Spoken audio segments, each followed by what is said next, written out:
Sehingga di saat ini kita boleh berada di minggu pertama di bulan Agustus tahun 2024. Semuanya diberkati Tuhan. Dan di saat ini kita dituntun dengan pembacaan Perjanjian Lama dalam kitab Yeremia pasal 33 ayatnya yang pertama sampai dengan ayatnya yang ke-13 dengan tema Tuhan mendatangkan kesehatan dan kesembuhan. Jemaat yang diberkati Tuhan, dalam kitab Yeremia, saudaraku yang kekasih dalam Tuhan, menjadi pengalaman dan itu kenyataan bahwa manusia seringkali ingkar janji, bahwa kadangkala manusia lupa akan apa yang telah ia janjikan, bahwa juga kadangkala manusia pura-pura lupa dengan janjinya. Karena itu ada lagu dalam bahasa Manado mengatakan, mana itu janji yang mana ada bilang. Karena sekali lagi manusia sering kali ingkar janji, lupa dengan janjinya, pura-pura lupa dengan apa yang ia janjikan. Namun saudara, Tuhan Allah, Dia tidak pernah ingkar janji. Sekali Tuhan berjanji, pasti janji itu digenapi. Janji itu ditepati, bahwa janji Tuhan itu adalah ya dan amin. Karena itu ada lagunya, janjimu seperti fajar pagi hari yang tiada pernah terlambat, tidak terlalu cepat dan tidak terlalu lama. Tapi janji Tuhan yang adalah ya dan amin, selalu tepat waktunya. Bahwa sekali Tuhan berjanji, itu yang kita percaya kepada Tuhan Yesus Kristus, bahwa ketika Tuhan berjanji pasti Dia menggenapinya. Janjinya, dan ketika merasakan bahwa luar biasa, ketika janji Tuhan itu digenapi dalam kehidupan kita, saudara-saudaraku yang kekasih di dalam Tuhan kita Yesus Kristus, Nabi Yeremia, dia mendapatkan janji Tuhan untuk disampaikan kepada bangsa Israel. Konteks bacaan kita, memang bangsa Israel pada waktu itu belum dibuang ke Babel karena dosa mereka, karena kejahatan mereka, melacurkan diri dengan ilah-ilah lain, Mereka menomorduakan Tuhan. Mereka tidak setia lagi kepada Tuhan Allah. Bukankah Allah itu adalah Allah yang cemburu? Ketika manusia tidak lagi setia kepada Tuhan. Karena itu, dengan segala kejahatan, dengan segala dosa yang sudah bertumpuk, yang dilakukan baik oleh bangsa Israel bagian selatan dengan ibu kota Yerusalem yang disebut dengan bangsa Yehuda, tetapi juga bagian utara bangsa Israel yang disebut bangsa Israel dengan ibu kota Samaria. Saudara-saudara yang diberkati Tuhan, mereka melakukan kejahatan. Karena itu Tuhan harus memprotes bentuk kehidupan mereka. Jemaat yang diberkati Tuhan, kita dapat membaca dalam Yeremia pasal 1. Ketika Tuhan memanggil Yeremia, Yeremia katakan, Tuhan, aku ini masih muda. Aku tidak pandai bicara. Tapi Tuhan menguatkan. Tuhan meneguhkan Yeremia untuk dia memiliki keberanian. Dia memiliki semangat untuk menyampaikan suara Tuhan bagi bangsa Israel, bagi bangsanya, supaya mereka mengalami pertobatan, dan pada akhirnya Yeremia dengan keberanian, dengan roh yang Tuhan berikan, maka dengan lantang, dengan berani, dengan tegas, Nabi Yeremia menyampaikan suara Tuhan kepada mereka.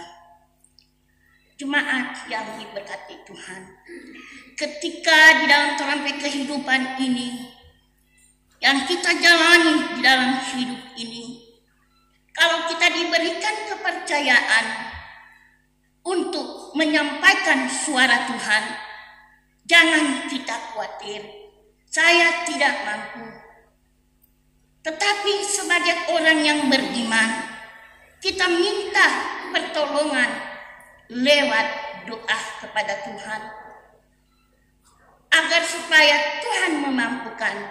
Jangan kita menolak ketika kita ada jadwal diberikan kepercayaan saya dan saudara-saudara, kecuali kesehatan kita terganggu. Tetapi walaupun kesehatan kita terganggu, kita berusaha bagaimana, apa saya bisa untuk berdiri. Tuhan tidak mempermalukan Bapak Ibu Saudara sekalian. Jika Tuhan di pihak kita, siapakah lawan kita?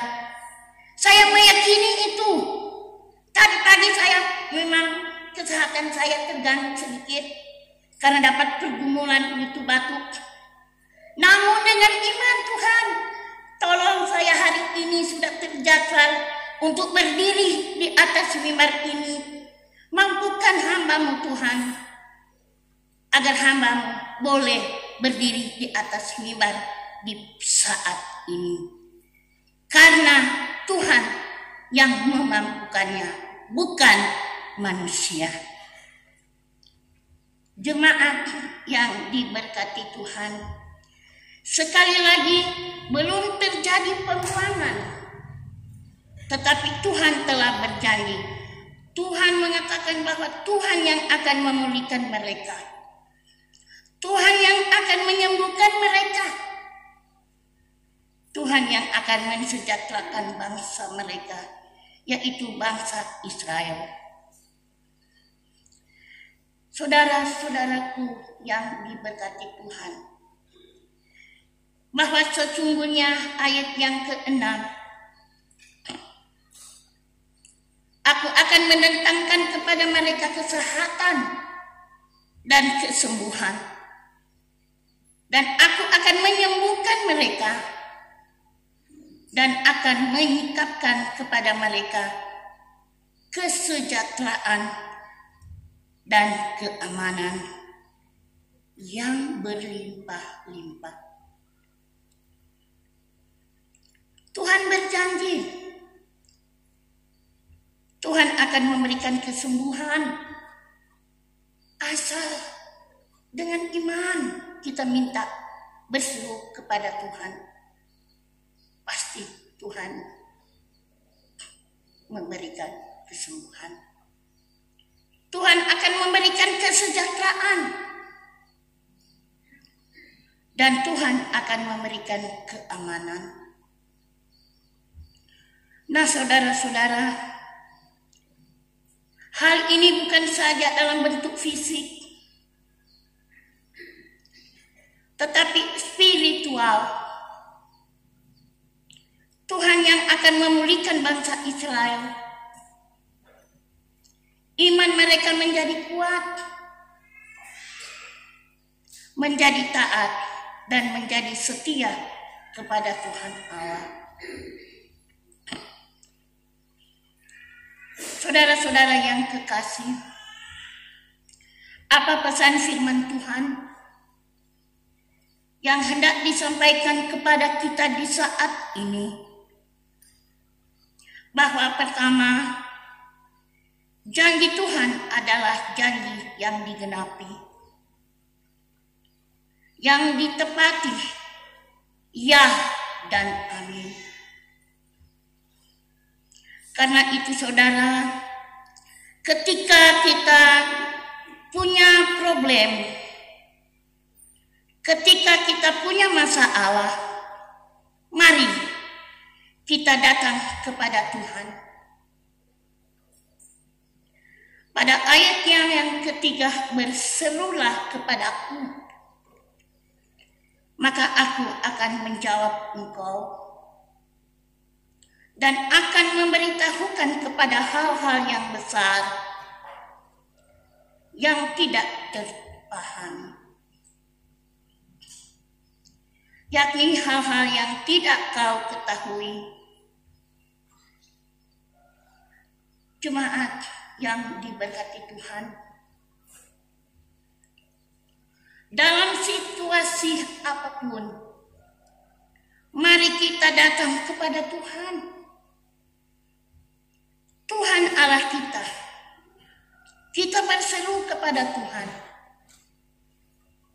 Allah kita mohon supaya Tuhan Allah akan memberikan kehidupan kita. Kita sadari bahwa manusia penuh keterbatasan, manusia penuh kekurangan, tidak ada yang sempurna. Manusia penuh dengan kelemahan, manusia seringkali melakukan dosa, jatuh bangun karena keegoisan, karena keangkuhan, dan karena kegirangan hati. Kita seperti bangsa Israel. Tapi saudara, Tuhan Allah mengingatkan kita dengan kebenaran firman Tuhan. Marilah kita datang, kita berseru kepada Tuhan. Kita memohon pemulihan dari Tuhan Allah kita. Disembuhkan bukan karena sakit fisik, saudara. Tapi terkadang saudara sakit pikiran. Kalau orang semua pergi pada dokter, pun dokter semua bilang, Neni boleh nggak makan ini, Dia boleh begini, dia harus begini. Maka orang berpikiran ini semua menjadi kacau. Ya, sudah boleh memakan ini, kita nama dokter ada bilang. Ya. Tetapi semuanya itu orang berseru kepada Tuhan. Pasti Tuhan menolong, menyembuhkan apa yang orang alami di dalam kehidupan ini. Kesehatan kita Tuhan sembuhkan.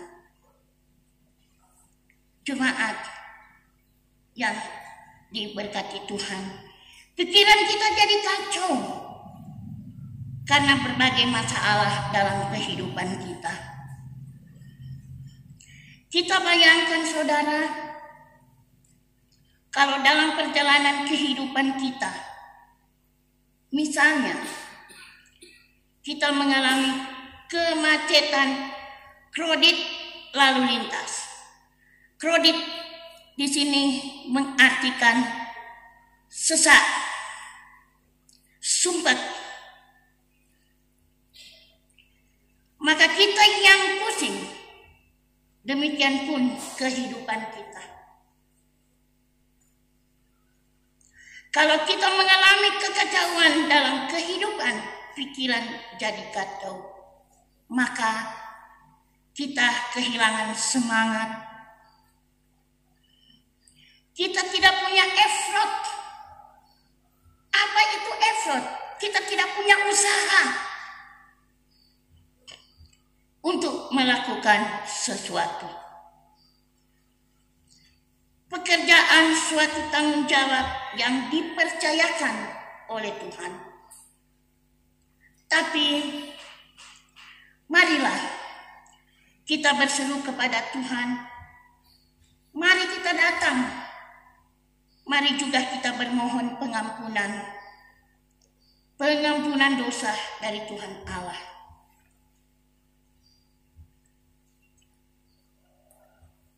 Dosa dalam bentuk apapun. Saudaraku yang dikasihi Tuhan. Tidak ada dosa kecil. Tidak ada dosa besar. Namanya hal yang menyakiti Tuhan, hal yang membuat orang lain juga tersakiti. Itulah dosa. Mari saudara, kita introspeksi kehidupan kita. Firman yang kita renungkan setiap hari, setiap minggu, itu menjadi patron bagi kita. Itu menjadi satu celetik bagi kita, menjadi kekuatan spiritual bahwa hanya di dalam Tuhan kita akan mengalami kesembuhan. Hanya dalam Tuhan kita mengalami pemulihan, bahwa Tuhan akan membuat hati kita penuh dengan damai, penuh dengan rasa sukacita, penuh dengan rasa sejahtera. Dan ketika kita terus berdoa, bermohon, meminta campur tangan Tuhan, yakin bahwa janji pemulihan Tuhan tidak terlalu cepat, tidak terlambat, tapi tepat pada waktunya. Itulah pengalaman iman kita.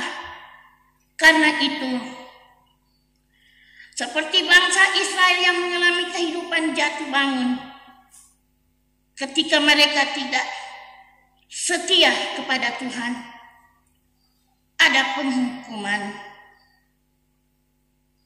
ada konsekuensi dari setiap dosa. Saudara-saudaraku yang dikasihi Tuhan, Tuhan tidak ingin kita hidup dalam dosa. Tuhan menginginkan kita hidup dengan segala kebaikan-kebaikan. Tuhan ingin supaya kita hidup menjadi berkat. Tuhan menginginkan supaya hidup kita menjadi warna baik. Tuhan menginginkan supaya kita menjadi garam, jadi terang bagi orang lain. Jemaat yang diberkati Tuhan, Tuhan menginginkan agar supaya kehidupan kita bisa mengedukasi orang lain. Tuhan menginginkan dimanapun kita berada, kita menjadi dokumen-dokumen yang hidup, yang mampu dilihat, yang mampu dibaca, disaksikan orang lain, memancarkan keterangan sehingga lewat karakter dan kehidupan kita, orang lain pun akan memuji Tuhan. Orang lain pun akan menyenangkan hati Tuhan. Orang lain pun akan beribadah kepada Tuhan, tentunya lewat karakter kita masing-masing.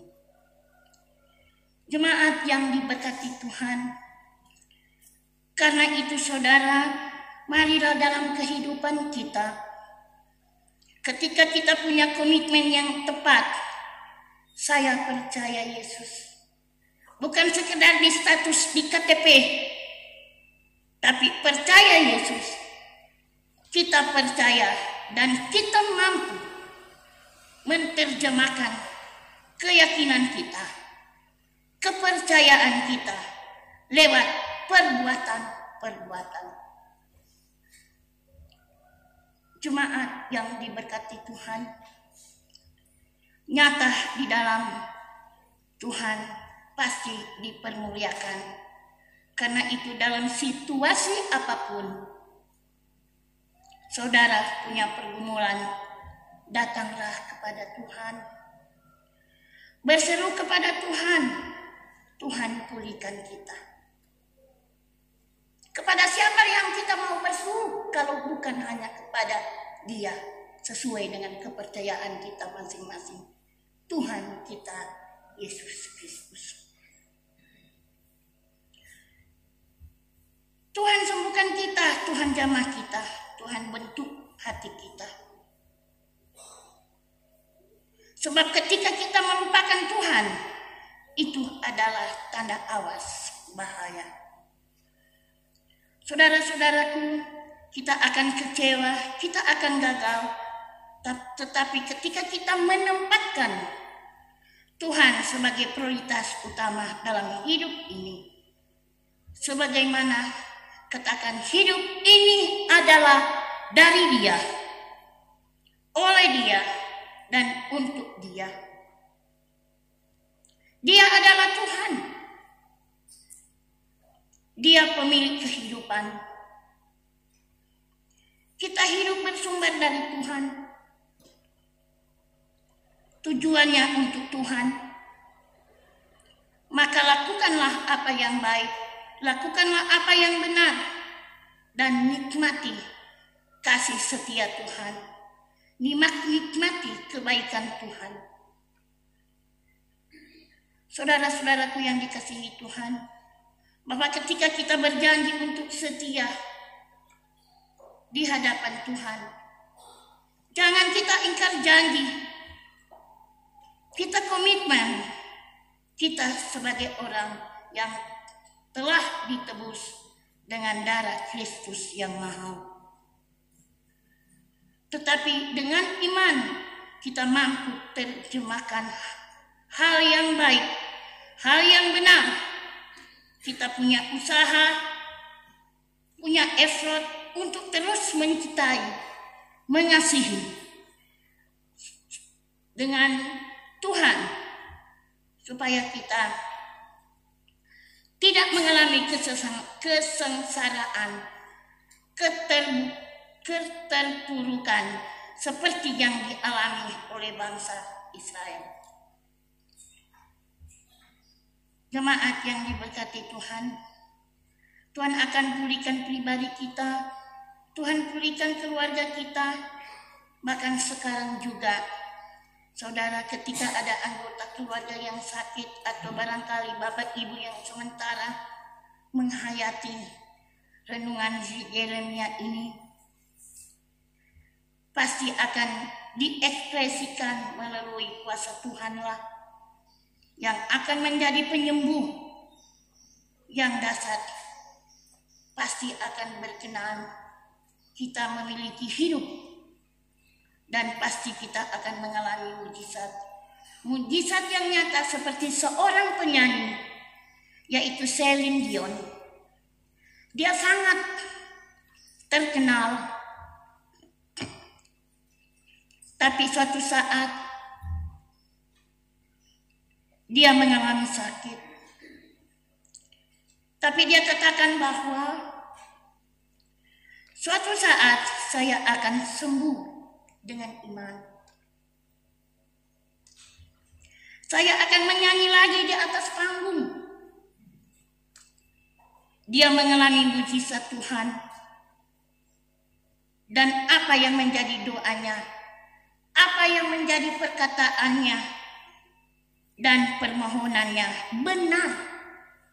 Bapak, Ibu, Saudara sekalian yang diberkati Tuhan, dia sembuh. Dia bisa menyanyi dengan suara yang indah dan suara yang merdu. Bukankah juga saudara, kita semua akan mengalami mujizat Tuhan? Pertolongan Tuhan. Ketika kita punya masalah, minta Tuhan berikan solusi. Tuhan beri kekuatan kemampuan bagi kita untuk menghadapi solusi, menghadapi problem kita, punya solusi bersama-sama dengan Tuhan. Dan kita masih tetap tegak berdiri. Kesejahteraan akan kita alami. Pemulihan akan kita rasakan ketika kita ada bersama-sama dengan Tuhan. Karena janjinya adalah janjinya pasti. Sebab Tuhan berjanji itu akan digenapi. Dan kita sendiri yang merasakannya, mengalami mujizat Tuhan itu nyata. Jemaat yang diberkati Tuhan, ketika ku percaya, ketika ku berdoa, ketika kita yakin, dan ketika kita berdoa, bersujud sembah kepada Tuhan, pasti kita mengalami mujizat yang luar biasa dari Tuhan. Tuhan menolong kita semua.